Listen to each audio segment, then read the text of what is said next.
Hello, and first a question. What do these spaces have in common?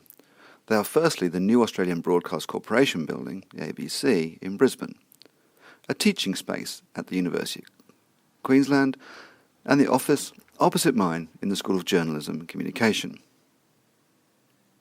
My name is Richard Fitzgerald from the School of Journalism and Communication at the University of Queensland, Brisbane. What I want to do in this presentation is to raise a topic for discussion around the emergence of data journalism and the increasing presence and role of computer scientists, interaction designers in journalism and journalism research. The new ABC building opened in 2012 and is located in South Bank Parklands in South Brisbane. South Bank is, for those who are coming to Brisbane, somewhere you'll probably visit as it has a vibrant life to it with many restaurants, bars and free open-air beach. Though it may be a little cold for people from Brisbane to swim, those with a more robust constitution may be tempted. What is of interest in the new ABC building is the transformation from the old-style layout of the newsroom. While for the broadcast media, TV and radio, the more traditional layout is still evident. With open-plan cubicles, the new space for online news production has been redesigned. The online news team is the fastest growing and continues to take on more staff. The new design, of which this picture is just an illustration, is fully open plan with hot desks and spaces which encourage and facilitate interaction between the various roles required for online news production. Within these spaces, the new roles and production are increasingly around data journalism, visualization, and interaction design. The rise of the infographic, able to represent large, complex data. The interactive design needs not just to be there, but presented in a way that is appealing, useful, and used by the audience. As the visualization tools develop, and the audience gets more skilled in using them, the way the journalist and the interaction designer work together becomes increasingly important.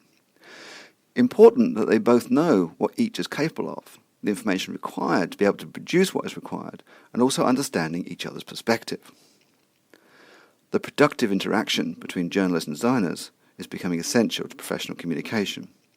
The days of the information technologist simply being dictated to by the journalist, or that where the information technologist produces software in isolation of the journalist's requirements, are changing to one of collaboration at all points of the story.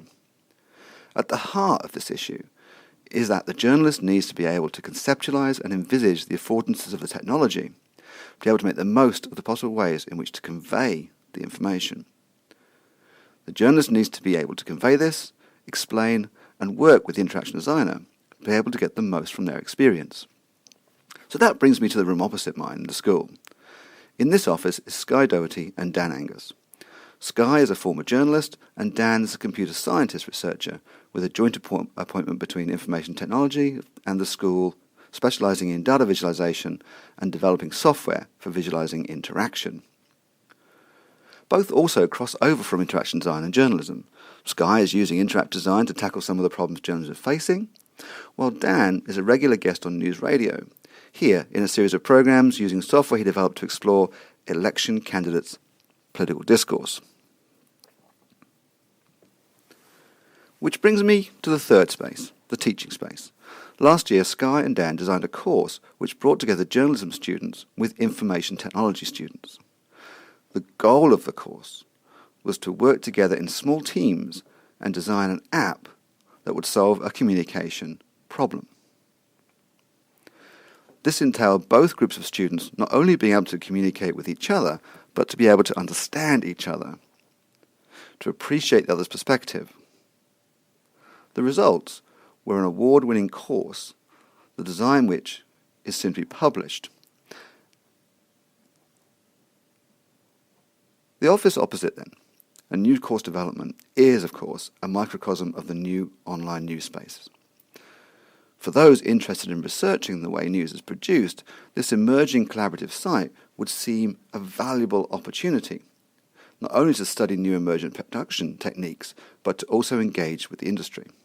So what about research in this new interaction environment? The close linguistic analysis of interaction, usually in the shape of detailed transcripts, is and remains essential. However, one of the issues with close linguistic analysis is the difficulty in seeing the overall picture and trajectory of any interaction. Here, Dan, or the role Dan plays in a journalism and communication school, is also in developing tools to help examine interaction. Here then is a pivot from the journalist interaction designer of industry to the researcher as interaction designer, here through developing a software tool called Discursus. Discursus visualizes interaction, here a doctor-patient interaction. The interaction starts at the top left hand and continues to the bottom right. Each square is a turn at talk, and the length of the turn relates to the size of the square. Underneath this represents when the participants are talking about the same concept, or conceptual recurrence plot. What is useful about this program is the ability to see at a glance where conceptual engagement is taking place or not, and that this can be seen over time. It is then possible to zoom into particular turns or engagements to look closer at particular parts of the interaction. While the previous studies were looking at classic doctor-patient interaction, in these ones we are examining broadcast interviews to compare if the recurrence plot matches with the classification